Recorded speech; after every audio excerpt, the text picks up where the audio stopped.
e un Papa Francesco come noi, davvero molto interessato a sentire anche la nostra vicenda, il nostro vissuto, il nostro cammino.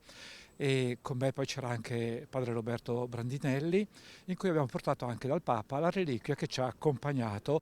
Un incontro emozionante, sigillo del cammino, partito a fine giugno dalla Basilica del Santo e rientrato a Padova il 9 ottobre con la reliquia di Antonio, accompagnata da 350 camminatori che ha toccato più di 100 comunità, dalla Sicilia fino al Veneto. A Papa Francesco, nel corso dell'udienza generale in Sala Nervi, un gruppo di pellegrini ha presentato lo zaino con le reliquie di Antonio e consegnato alcuni doni simbolici. Questa mattonella con l'immagine creata per Antonio 2022 del Santo Camminante e la maglietta arancione indossata dai pellegrini.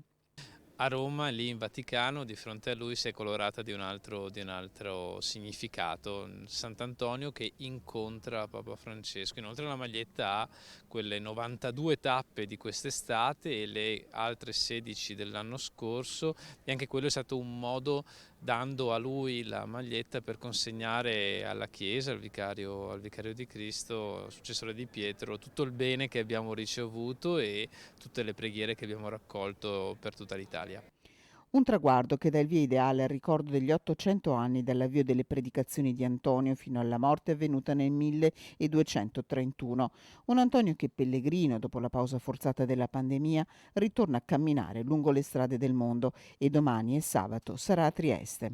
Saremo ancora a Trieste per i 100 anni dell'Ordine Francescano Secolare.